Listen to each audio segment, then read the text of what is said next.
Kuna nyakati ambapo pumzi ya uhai huanza kwa udhaifu na inahitaji uangalizi wa kipekee. Kwa wazazi wengi, kuzaliwa kwa mtoto mwenye changamoto ya kiafya huwa si tukio la furaha, bali pia ni safari ya hofu, matumaini na maombi. Ndani ya safari hiyo, kuna sehemu ambayo imepewa tumaini jipya, mahali ambapo maisha madogo yamepewa nafasi ya kukua, kupumua na kuishi. Hapa ni Mabwepande, katika hospitali ya wilaya ya Kinondoni. Huduma ya kutunzia watoto imekuwa mwanga wa matumaini kwa familia nyingi, sio tu kwa wakazi wa wilaya hiyo, bali hata wakazi kutoka wilaya jirani. Kwa majina naitwa Zakia Saidi Hamisi, natokea Bagamoyo Kizuiani, lakini nilikuwa na changamoto ya nimezaa mtoto wa njiti. Gunjio ilikuwa haina uwezekano, tukaja hospitali ya karibu Mabwepande. Imenisaidia sasa hivi mtoto wangu uko vizuri. Huduma ya kulelea watoto wenye changamoto katika hospitali ya wilaya ya Kinondoni si tu kituo cha tiba, ni tumaini jipya kwa familia nyingi. Ni mahali ambapo mapambano ya maisha huanza mapema, lakini kwa uangalizi wa karibu na moyo wa kujitolea wa wahudumu wa afya, ndoto za wazazi huendelea kuishi. Jina naitwa Dr. Delila Moshi, ni daktari bingwa wa magonjwa ya watoto katika hospitali ya wilaya ya Kinondoni. Kwenye hospitali yetu tuna wodi ya watoto wachanga na wodi nyingine ya watoto wakubwa pamoja na idara nyingine. Tunashukuru kwa kupata mradi huu kwa sababu kwa ukanda huu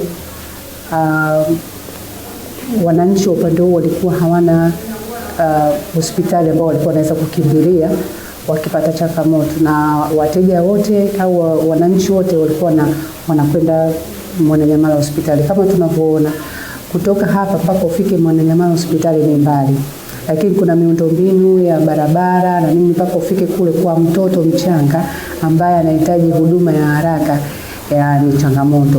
Kwa hiyo baada ya kupata hiyo hospitali, kwa kweli kwetu sisi imetusaidia sana, kwa sababu niseme mimi kama daktari bingwa wa watoto nimefurahi kwa sababu wale watoto ambao wamezaliwa na changamoto wanaweza kupata huduma ya haraka kwa wakati.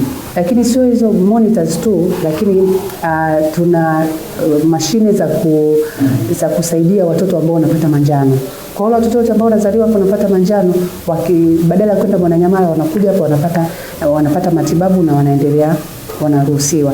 Lakini pia ile monitoring ya watoto wote, hata wengine wanaozaliwa labda wamechelewa kulia au wana changamoto nyingine, wote wanakuja hapa na wanapata huduma stahiki. Kwa kweli tunafurahi sana kwa sababu najua na wenzetu wa upande wa Mwananyamala watakuwa wamefurahi kwa sababu pia tumepunguza ile workload, ile kazi na ile idadi ya watoto ambao tulikuwa tunapeleka kule.